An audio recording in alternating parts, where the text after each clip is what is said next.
Guys, welcome back to another blog. আজকে আমরা চলে এসেছি ডেকার্স লেন অরুণদার জয় মাতারা হোটেলে।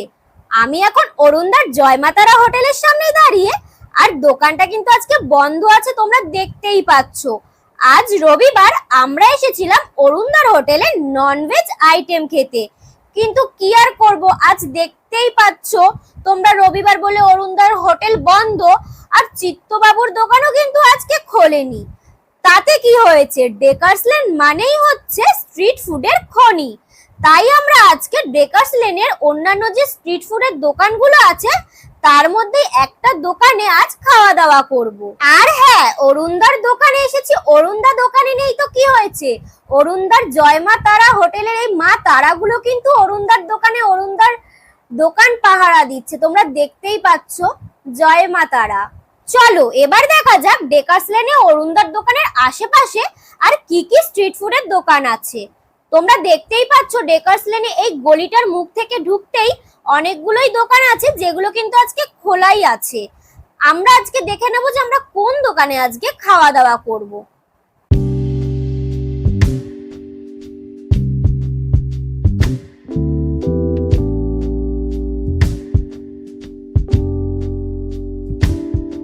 সো ফাইনালি ডেকার্স লেনে এত স্ট্রিট ফুডের দোকানের মধ্যে আমরা এই চিত্তবাবুর দোকানের পাশে হাউস অফ বেঙ্গল দোকানটাকে বেছে নিয়েছি। আজ এখানে বসেই আজকে আমরা খাওয়া দাওয়া করব।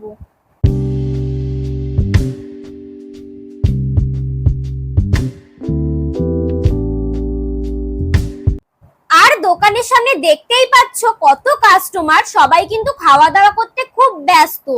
তার মানে আমরা স্পেশাল কিছু আজকে খেতে চলেছি, খুব টেস্ট হতে চলেছে, কাস্টমার দেখেই বুঝতে পারছো।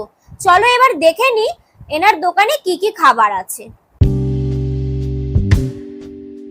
তোমরা দেখতেই পাচ্ছ এখানে রয়েছে বাসন্তী পোলাও, চিকেন কষা, আলুর দম, মাটন কষা, ফ্রাইড রাইস, চিকেন ললিপপ, অনেক কিছুই আছে।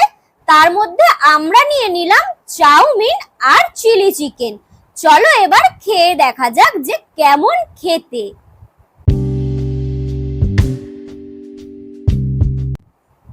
এই যে দেখতেই পাচ্ছ তোমরা, এই হলো চিলি চিকেন। চিলি চিকেনের ভিতরটা দেখে নাও, কোডিংটা। এবার চলো মুখে দিয়ে দেখা যাক।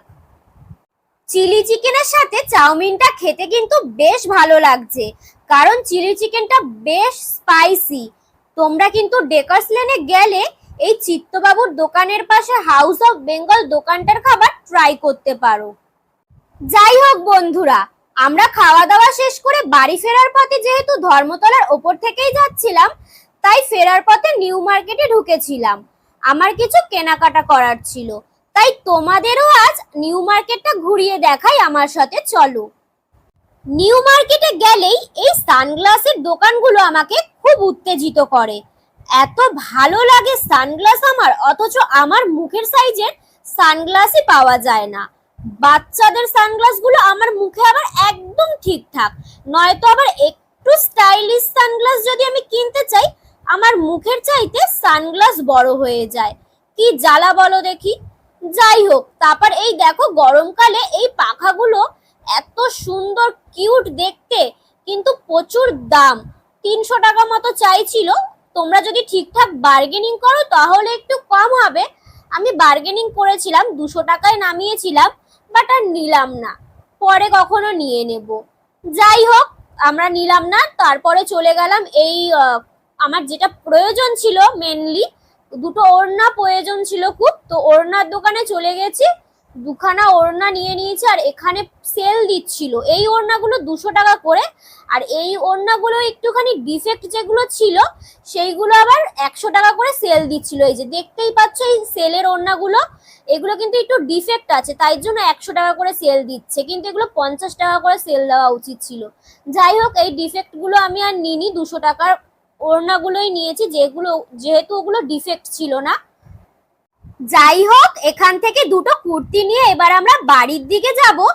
আর তোমরা যদি আমার এই ধরনের মার্কেটিং ভিডিও দেখতে পছন্দ করো তাহলে কমেন্ট করে জানিও। তোমরা যদি উৎসাহিত হও তাহলে আমি তোমাদের এই ধরনের ভিডিও দেব।